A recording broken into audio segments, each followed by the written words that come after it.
My name is Como. I have just been playing the game a lot. I think I have a generally good knowledge of the game, so I just wanted to do this to kind of explain the rules to everyone. For those that don't know, at the end I'll do a little bit of a deck building thing. It's a little scuffed, but we'll all go through a couple of like basic archetypes you can do in the game, and I might yap a little bit at the end about like which each persona kind of is able to do specifically. So yeah, I'll do the objective of the games. I'll do a quick rundown of the cards, layup and setup of the game, gameplay phases, and then yes, back to the deck building. All right, so the objective of this game is that you essentially play a bunch of cards with your persona to go to these platforms, and you win them by clashing at them.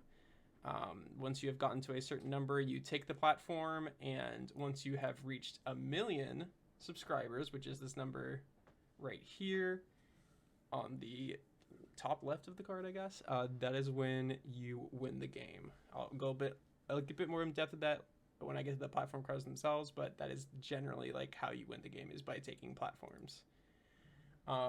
When building a deck for this game, you're going to have 40 cards. You're going to have 3 of each at max. You will have one persona, and then you will have 5 platforms in a separate platform deck. This is basically the card you will start out with. If you're making a deck, you will have to start with a persona. It also limits you on what cards will go into your deck.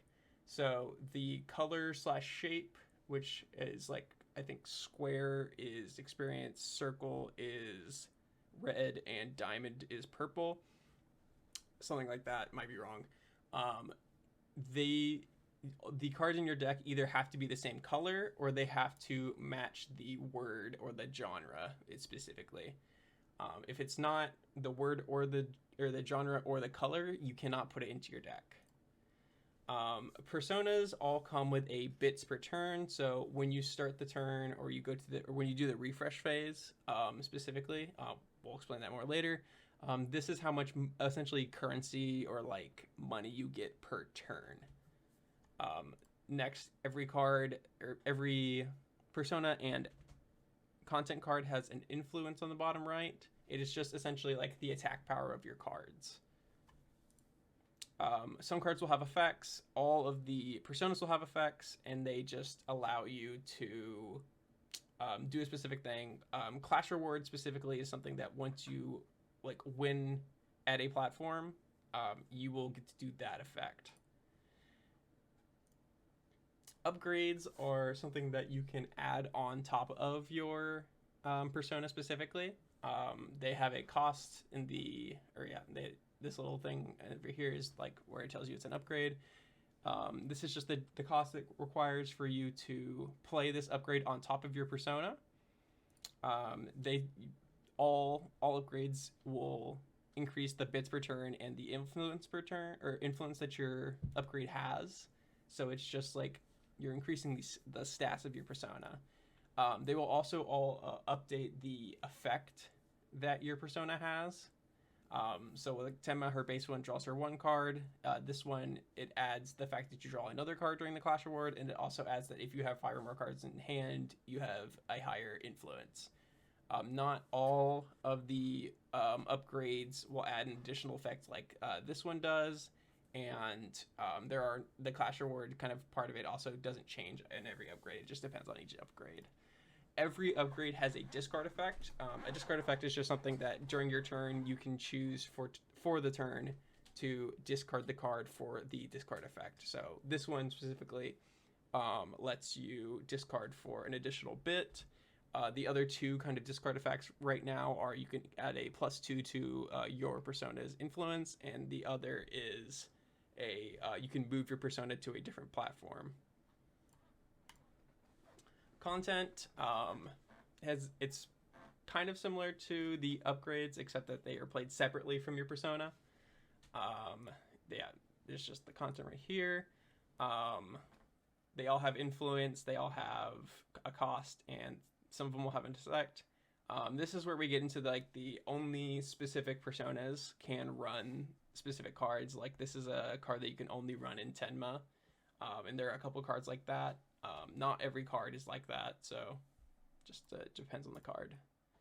This is another one that's like it's specific to a persona. Actions are a card that you can play at essentially any time unless it's specified. During these can be played, just whenever, and they only have an effect. They usually don't do anything permanently to the cards, and they will usually target persona or content cards. They should say platform, but the platforms are just the things you're fighting for. Again, the parts of it is that you have the subscriber count right here. That's just essentially the points of the game. You get 1 million, you win the game. This is how many times you have to win a clash. Every time you win a clash at the platform, you will get a popularity, and then once you have reached the number that is specified on the card, it will tell you essentially like this is the amount you need to capture it. When you capture a card, it will go to your platform capture zone. There's probably a better word for it. I can't remember what it is, but essentially you just put them into like a little zone and you hold them. And then every platform will have a tag. This one is independent or video. The only tags that really matter right now are independent, which will come up later. And then some of the platforms also have a clash reward effect or just like a passive effect. It just depends on each platform. All right, so this is the general layout. This is where your deck will go. This is the discard area. This is where you'll put your platform deck. This is that 5 starting deck that you have.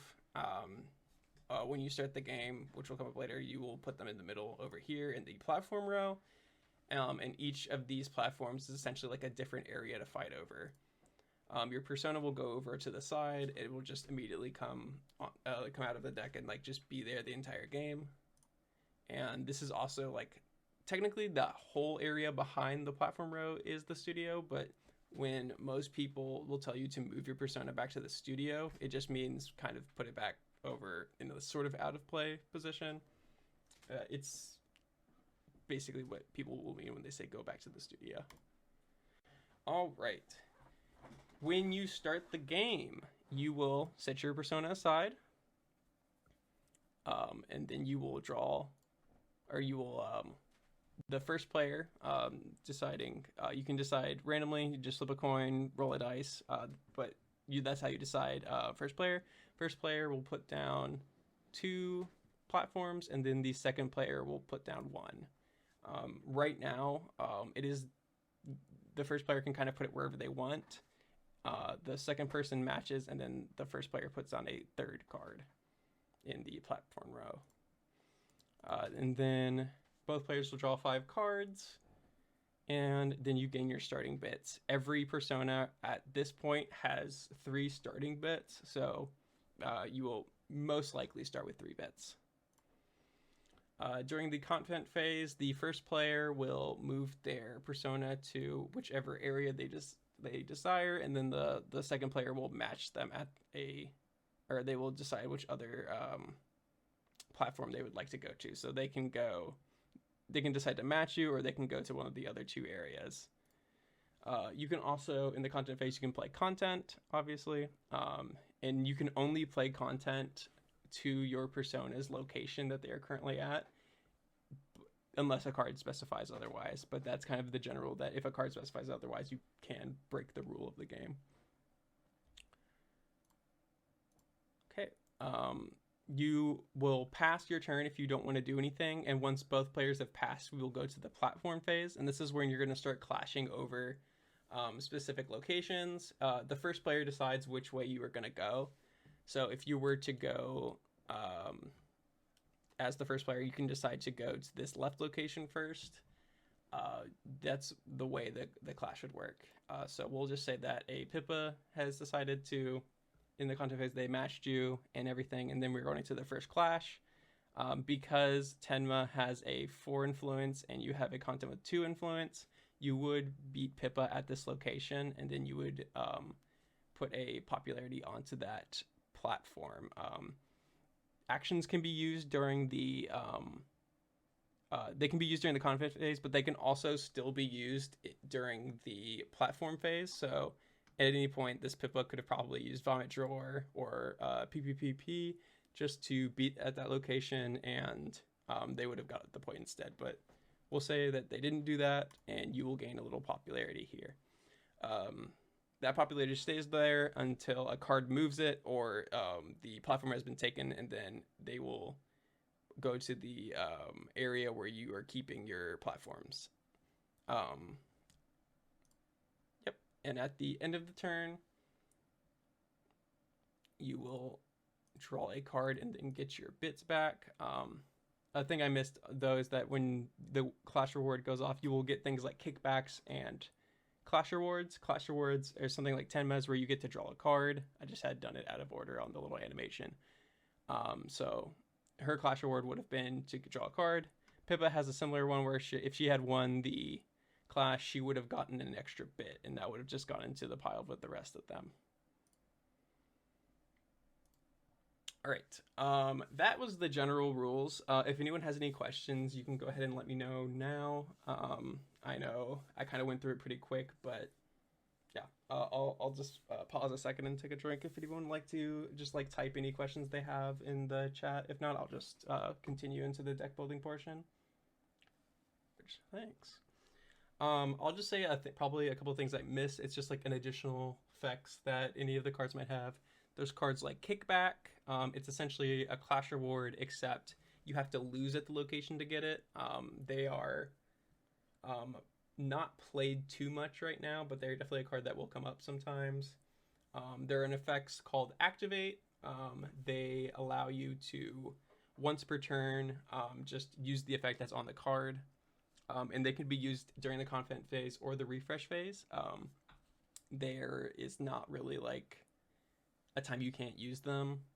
And just to reiterate the general turn structure, you go from one person to the next. So if you're going to like play a game, it's like you play a card and then your opponent plays a card. And the only way to like not play a card back and forth is if you pass, and then when both players pass, that is when you go to the next phase. Let me see. I got for deciding player one. I remember Demo saying that the deciding factor is who watched the VTuber last. Did that change? It in the rule books, I'm pretty sure it doesn't specify like a way to decide first player. It's kind of like whatever you and your opponent decide. So you can roll a dice, flip a coin. Whoever watched the last VTuber, that's probably just like a con thing. But yeah, just a random way to decide the first or second player. I think the deck book or the rule book might specify coin flip or something, but generally in card games they are pretty. If you go to a tournament, it'll just be flip a coin or roll a dice. It's not that big of a deal. It's just random. Yeah, the VTuber, the last person to see a VTuber thing is definitely not like the official way to do it. But if you wanted to do that with your opponent and they agree to it, that is a way to do it. So yeah, but here are the archetypes and stuff that I got to put down in essentially like 15 minutes of me trying to do this beforehand. So I will do a general overview of the archetypes I think there are in this game. There are a couple more than what I list, but they're like specific to like one persona, or they're not like super good, or like they're just not very common. I'll do a general like staples that you might want to like consider in most decks. Things to keep in mind will kind of just be me yapping at the end, but yeah. The animations also did stop here because I did run out of time. Okay, so the first, and probably the one you will face the most, is some flavor of aggro. This is generally just a playstyle that you are playing lower cost content, and you are trying to swarm the board a little bit. They will have some control elements. They will have some move sometimes, but the main thing is that they will be putting a lot of smaller content. Nasa is the like poster child of this. She literally gains power from being able to play the smaller stuff every turn and just beat you faster than you can just get all of your value. This is mostly just going to be like with like kind of NASA. It's just stargazing. You just want to outvalue them before they can get any of their ramp, or they can't match you with enough control to stop your swarm of content cards. The top end, quote unquote, of these decks are usually going to be like Gaslight and like late game jump scares, where when they have like a bunch of cards on different platforms. There's another one I think called Sweet Combo that's very similar to Jump Scare, but it's like all the content in one area. But yeah, they win at a lot of platforms at once. They try to win at multiple locations at once per turn, and they try to win the game faster than most decks. Ramp, this is the kind of late game of this game, if you want to call it that. They use cards like Free Spit and Sponsorship to ramp themselves to higher cost, and then play things like Halloween Special and Roleplay. Uruka is probably like the best at the just ramping, because she is the only one that can use the version of Free Spit that she has, where she essentially just plays one to get an extra bit and then also reduce the cost of one of the bigger cards later. But this one is usually you get to the big cards. The big cards either have an insane effect that lets them win the location, put down a bunch of content, or they get to recur stuff like with Halloween Special, and they have like control elements when they get to the big parts. So they will usually tend to irk out the early game as best they can, and then have so much value from their big cards that you can't really stop them. Yeah. An independent archetype. This is just a deck that uses cards that specify independent platform effects. So they're cards that only work at platforms that have the tag independent. The example I'm using is Ashelia, only because she kind of like has access with her color and genre combination to the most of these effects. But basically any card that can run Embrace Scuff probably has an independent deck. Embrace Scuff, I think, is probably the most important card in that archetype of decks. It's just, it just gives you a good amount of influence for cheap, and essentially kind of like cycles itself. Thriller Story Reading is also like up there with independent, because it is like a big version of another card called Potion, where you can move a content. This one just moves every single content from that platform to another one, and that tends to just kind of guarantee you locations a lot of the time. Another archetype is infinite decks. So the way this works is that essentially you play clip out of a context for 10 bits, and then if you have one more bit, you can play Mama Cameo onto a different platform. You wait for your opponent to do their thing, and then if they don't respond, you can activate Mama Cameo. It goes back to your hand. You get 2 bits, and then you can do this over and over again of putting her down, activating her, putting her back into your hand, and you will have infinite bits. Then you can go into a couple of different ways of ending the game. You can essentially draw your entire deck. You can make it that you can use a card called Beating, or what is it? Frying pan ASMR. It's something like that, where you return all content to everyone's hand, and so you can recur that with Encore Performance and a couple of other cards, and basically make it that your opponent cannot do anything. Yeah, beating you with a Frying Pan ASMR. You essentially, like, there are a couple of ways to do it, but you can essentially not let your opponent play the game for the rest of the game, or you can just outvalue them by having literal infinite bits. Yeah, sort of a weird deck type. It is it is very prone to losing to removal because Mama Cameo, it comes down if you can uh, you can delete Mama Cameo before they can put it back to their hand. It ends the combo usually. Um, they're unless they have more bits. There's a whole lot of it's like a it's kind of turns into a little bit of like a choice tree of like ways you can get out of it. But the best ways to do it is to destroy Vomit or Mama Cameo with something like Death Slam or Vomit Drawer, or you can try to kill Clip Out of Context with something like Sweaty Gaming, I believe is the card. Sweaty Gaming is the card that will destroy Clip Out of Context, which will stop the Mama Cameo infinite thing from happening because the cost reduction will go away. And there are a couple more archetypes. I can go over them specifically when I go through all of the personas themselves and say like they're kind of deck types, but we can do that later. Here are essentially like a pretty good staples that can go in anything. Potion is probably one of the best control kind of cards in the entire game. It essentially just moves whatever is winning them from the platform to somewhere else, and unless they have a way of getting it back or really adding a lot more power, that tends to just kind of win you the platform a lot of the times. So one of the better control.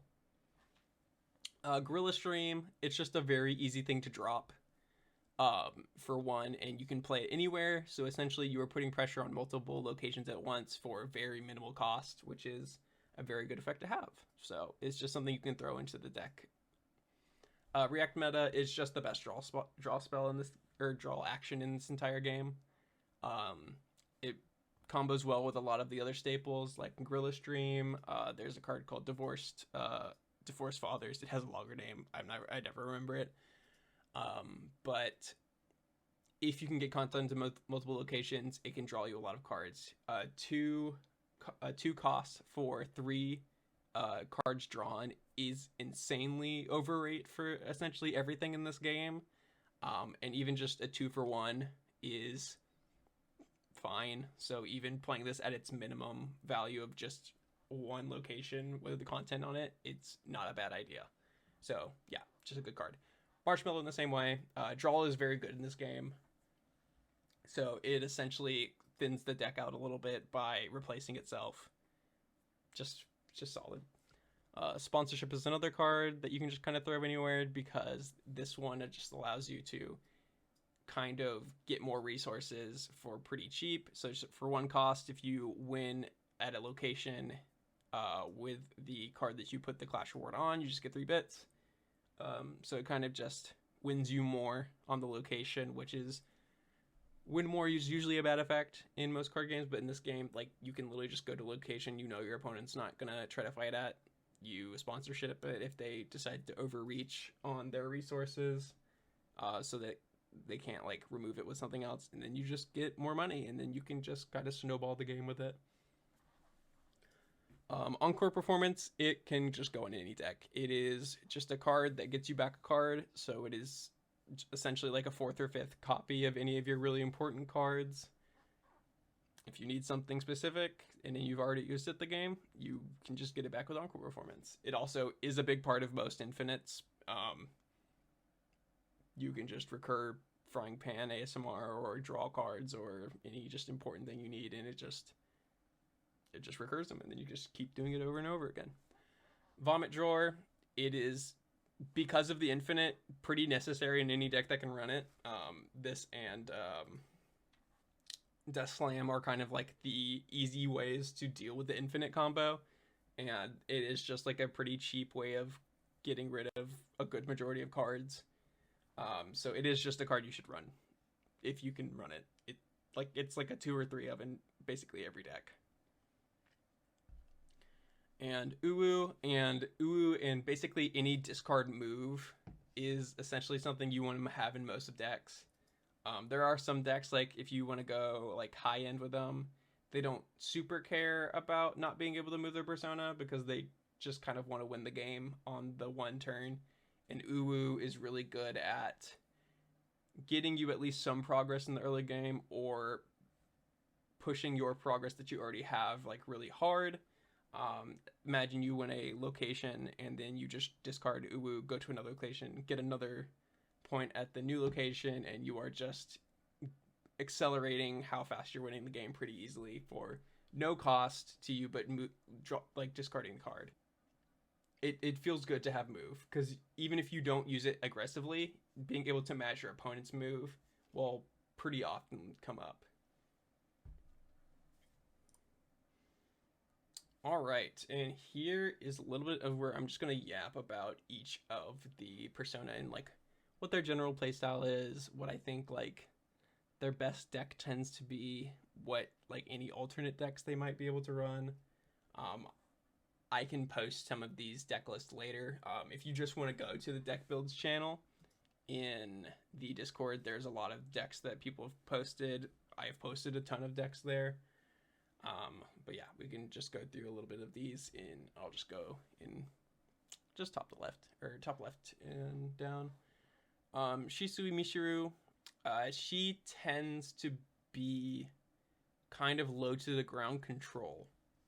She likes to run a lot of the vomit drawer kind of cards. She runs potion because she gets the better version of potion, which is insane. It allows her to move a card from the location, then move a card from a different location, or from the one she moved that first card to her location. So it allows her to just very much control where content is, and it's just a very good card. She is one of the less consistent cards. She doesn't really have draw in a good way. The best way you can make her consistent is a card that dies easily to removal. That is a Gamer Fluid deck, and that deck is pretty good, but you will feel it when your Gamer Fluid gets Vomit Drawered or just removed very quickly, and you kind of just don't have any draw cards. Definitely the persona that is the most feast or famine based on just how consistent she can be. Nasa is a aggro deck. No matter what you do, she's probably going to be played aggro. You can play her as the lows of the ground aggro. You can play her as a move aggro deck, which is you just play a lot of discard cards that move her. And she, with her passive at 0 bits, she just gets an unreasonable amount of influence, to the point where you can just play your first upgrade and just be at 9 influence, which beats a lot of the content card, or a lot of the personas playing content. 9 is sort of hard to reach, and then she can discard move and just like get a bunch of popularity at different platforms very easily.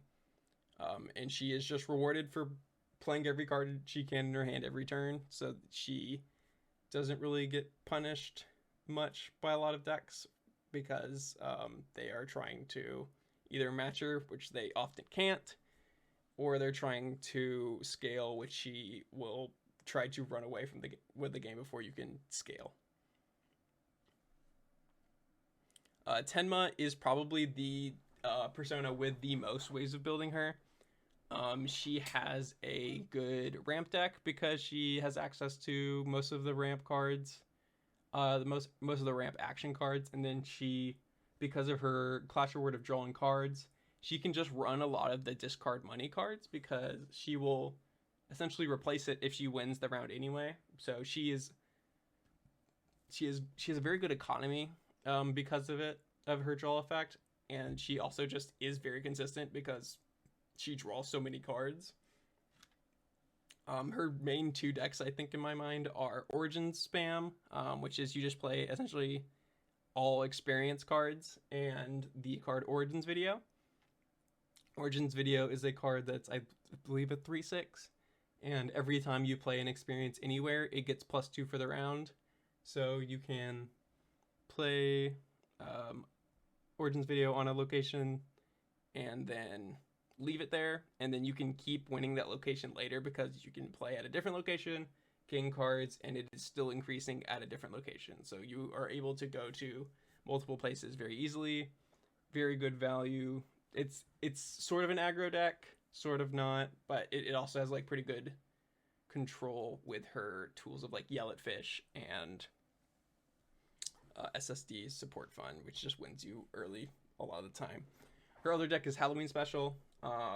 It is just you play Halloween Special, you use its effect of recurring your action cards to just get an insane amount of value, and you just try to, with your draw and the value from Halloween Special, just beat your opponent with just how much value you're generating from everything before they can really do anything. She also has an infinite deck. Any green card essentially has an infinite deck. It's also half. You can make your Halloween Special into an infinite deck by just throwing in one clip out of context and one Mama Cameo, or you can go very hard into the infinite deck. It's up to you. I think it's a little. It's a deck where a lot of people are probably waiting for it now because it is very scary of the concept, so they will be holding Vomit Drawer against you a lot of the time. Iori is another green card. She has a good economy if you want to go that route. But her best deck, I think, in my mind, is the action spam archetype, because she does get the reward for playing actions. There's an action card called Closed Beta that allows you to, when you play a action during a clash, it just gets Closed Beta, I believe, +3 for each action. So you can, during your clash phase, literally use your draw cards to also increase your power, which will get you into more action cards, which will just basically let you get a lot of value out of increasing your Closed Beta, who will very quickly get to high numbers that are a little bit unreasonable. And the only thing she is somehow inconsistent even while having mostly draw cards, because her best card is Closed Beta. If she doesn't hit Closed Beta, she feels pretty bad. Her other good card, Japanese Lesson, gets removed very easily, and it feels bad. But yeah, her whole thing is kind of Closed Beta mostly. Pippa is a Clash Reward. She just gains money, so her whole thing is you either try to use the money to just play as many things as possible, or you use the money to play one big thing and win the game with the big cards. There are 3 kind of decks you can play with her. You can do the Swarm kind of deck. That Swarm deck tends to be a Zatsudan specific deck, because you can play cards like Yapping and Sound Alert Jump Scare and Sweet Combo, which really buff up you having a lot of cards in different locations and stuff. And then she can also run like 1 or 2 copies of a card called Banhammer, which destroys everything that's not Zatsudan, which tends to let you just run away with the game. The last one is kind of a mix of the first 2, and it depends on kind of like which way you want to go with it. But it is a move deck where you run 3 copies of Uwu, you run 3 copies of PPP, and you just try to generate a insane amount of her Clash Reward currency by essentially moving her, especially with her upgrades, which give her 3 bits. You move her with one of the cards. With Uwu, you would just get 3 extra bits. With My Time, you just win the extra location, and the upgrade pays for itself. And then you're winning a lot of the locations by moving Pippa around, and you just get a good it pays for itself, or you get more advantage by literally playing the game. She probably is close to 10 and just like how many like different decks she can do, because there is also like there's like a cheater deck where you essentially like only play the big cards, and it's sort of works. You like only play things that are 8 or cost higher, and it, because of her Clash Reward, she can kind of get away with essentially not playing anything but big cards. Next one is Urika. Kind of explained in the ramp section. She wants to ramp. That is literally there. She doesn't have another deck besides ramp. Her cards aren't like her color combination and genre, especially with her effect of you have to have one content at her platform. She really can only play ramp deck. Everything else is kind of suboptimal. But she's really good at ramping because she has the best ramp card in the game, which is Free Spit. It lets her just essentially pay one to reduce the next card by 2 for one by getting a bit and then reducing the cost of the next content. So she can just play really big content cards super early that no other persona can play. And then she will outvalue you because of that. She will run Halloween Special, or she will run Yandere, or both, usually both. But the Halloween Special will recur the Free Spit or sponsorship or whatever other action card that she has in the deck, usually just so that Halloween can use it. And she will just keep making value from that and win the game with like too big of cards for other personas to match with if they haven't specifically built to beat her kind of deck. The last one is Ashelia. She is kind of the most straightforward in a way that she can't really have an archetype. She can do aggro, but it's like it's not that insane of an aggro deck. She gets her little bonus from playing content cards, so she wants to play at least a content per turn, but she's not rewarded for playing a bunch of them per turn. She can play sort of a control style, but you would rather play something else. And where I think she will probably end up is that she is the independent deck.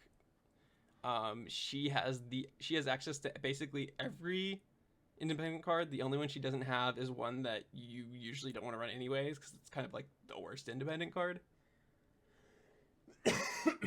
And in a meta where a lot of players are deciding to like just put random independent cards in their deck so that they can win the game faster or slower, or make their opponent win slower, she kind of will get the option of using independent effects way more often, and that will let her kind of win games that she probably shouldn't, just because of people throwing in random independent cards. But yeah, she will win games with Embrace Scuff, she will win games with Thriller Story, she will win games with Big Head Moment. Mahjong Tournament, I believe, is the card that is an independent just destroy card. Yeah, she just has pretty good independent effects. She doesn't really have a better deck than that another deck can't just do it better. But yeah, that is all of the personas.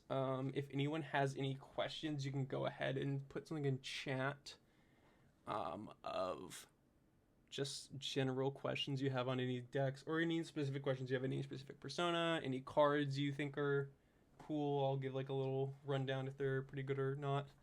I can also just rate like on a scale of like what I think all these personas are at, if you want to like have the best chance of like winning more generally. What would be the biggest deciding factor that makes independent archetype different from the others, or is it mostly that it's Leah's archetype? What would be the is it like what's different from the others that Ashelia can run, or different from just all other archetypes?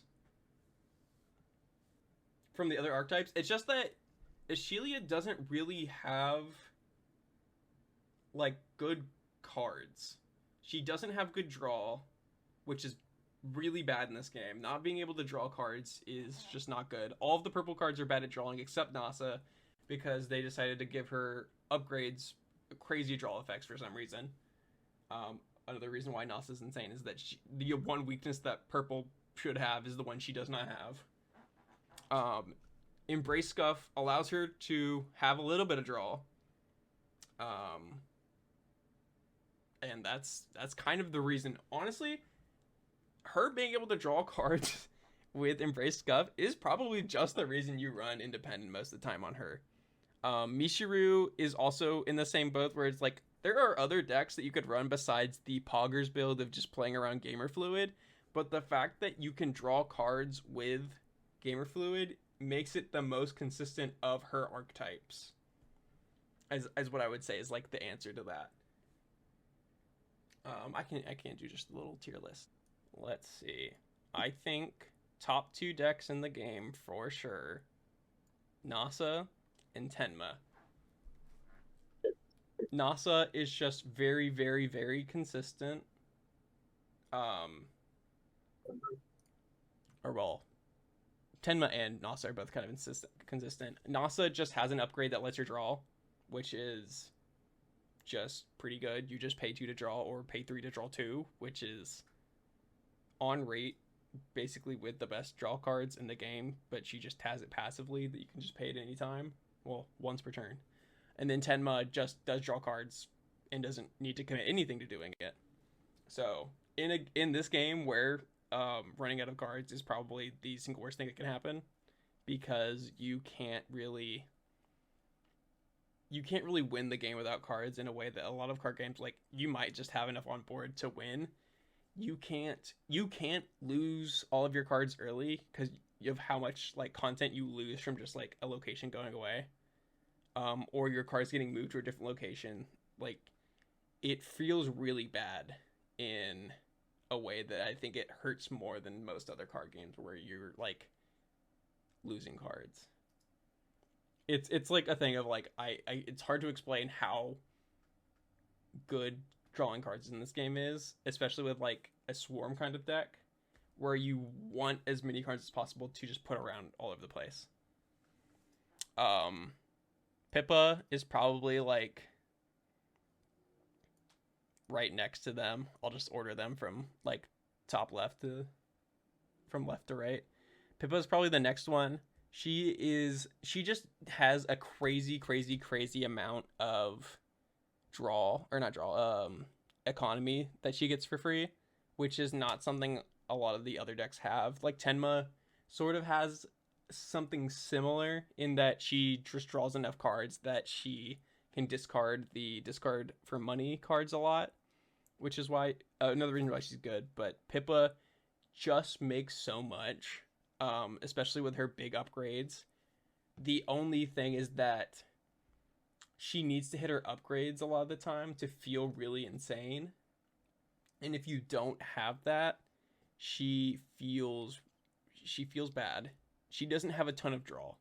So she will hit higher highs than I think most decks will, but she's one of the least consistent of the top decks, which is like another thing that like Uruka has a very similar problem, is that she doesn't have a lot of draw. And she is also upgrade reliant in that she needs her second upgrade to get to the like situation where she can draw a bunch of cards. Yeah, she has insane control arc, like insane control stuff that's very cheap. She has Bear With Me, which is, it just stops swarm decks from working as well. I think she has specifically a good matchup against Nasa, which is why she even could be like third best deck, just because she beats a lot of the swarm decks with Bear With Me very easily. But Pippa also has an insane action in Chew on Cables, which is, Chew on Cables literally might be the best card in the game. And it is actually hard for me to debate that it's not. It is just a 1 cost influence 0, and then they cannot play actions anymore. That is so hard to respond to in a lot of decks, and it also punishes you. It punishes you for like trying to play a little slower. Like you have to, like, sometimes against Pippa, if you think they're gonna chew on cables you have to proactively play stuff, and it lets Pippa like just react to the things you're doing too early, because you have to play it if they want to play chew on cables. Next deck I think is probably Iori. Just the amount of draw cards that she has access to, with Sudden Riz, Killer Hands, React Meta, her upgrade, she just draws so many cards. And unfortunately, sometimes doesn't hit the specific like 3 or 4 cards that she needs. But she is the most consistent. Like, I will probably draw the draw card because of just how many she can run and just pretty good. She also has one of the better first upgrades, which is pretty uncommon. Most of the first upgrades are not that great. Nasa has a good one, and Pippa has a pretty good one, and Iori has a good one. Everyone else, it's kind of like, I would rather not. Iori's is only good because it's so cheap. It's literally a 2-cost upgrade, which leaves you with 1. You go to 4 on her per bits, and you're at 5 on the second turn, which is pretty good. Because a lot of these personas, they can only be at like 5 or more if they have essentially like played a 1-cost and passed, which is not something Nasa wants to do. Tenma probably will not win the location if she does that against Iori, because Iori can often like play a 1-cost action card to then beat them, so they don't get their clash reward. Same thing with Pippa. She wants to kind of. Pippa is like the deck of any deck that literally will skip the first turn more than anyone, because she is just trying to get to like 7 on turn 2. And Urika just is not that great early. I mean, she can maybe just play a content card and get her passive and try to win, but then she's kind of wasting economy, and she is the deck that winning the first round does not mean anything to her. Shisui is probably second to last worst deck. Gamer Fluid deck feels insane when it works, but it's like if you don't get Gamer Fluid, it feels pretty bad, because you just don't want to draw any cards. And Gamer Fluid, even if you get it, can die to Vomit Drawer, which is a deck, or a card every deck will run if it can. Like I don't think is a deck that can run Vomit Drawer that would not want to run Vomit Drawer. It also dies to Yell at Fish a lot. It dies to, there's a lot of like 4 or higher or 5 or higher effects that hit it when it is like not, it's something you have to commit to and then commit a lot more to it. And if you just pay the 5 and then it immediately gets removed, you want to actually quit the game a lot of the time. And Ashilia is the worst one because honestly, all she has is the independent deck, and it's not even that great. Like, I think she is definitely a somewhat of a meta call in how good she can be. If a lot of people are running the independent cards, or the independent platforms in their decks for kind of no reason, but to have like a stat they more like, she maybe can win more games like that. It's just, I think when more people start playing independent decks, people will realize that it's probably not the best idea to just throw a bunch of random independent cards in your platform deck if you're not playing independent. So I just think she doesn't have a ton to do in the first set, at least. Her thing of just playing a content card is just a really easy effect to do, so it's she will probably get better with more sets, but she's just not super good in her current amount of cards she can use, and like just the combo of not being able to, especially it's just not being able to draw. That's really the big issue, is that she has no way to draw, and she doesn't have like an insane upgrade like Mishiru does, who kind of like makes entire archetypes not work against her. Which is one of Mishiru's big strengths, so that her biggest upgrade has an activate, just destroy anything with 5 or higher cost, which just makes every Pippa, Big Pippa, Urika deck, some of the Tenma decks, they just don't work against her because she can control, use her control cards too easily to get them into a spot where she just is destroying anything that they pay above 5. Yeah. That is basically everything that it's most of the decks that everyone can made, kind of my thoughts on each of the personas currently. And yeah, if anyone has any other questions, we can do those. If not, I think that is basically it, which I talked for about an hour, so that's not too bad.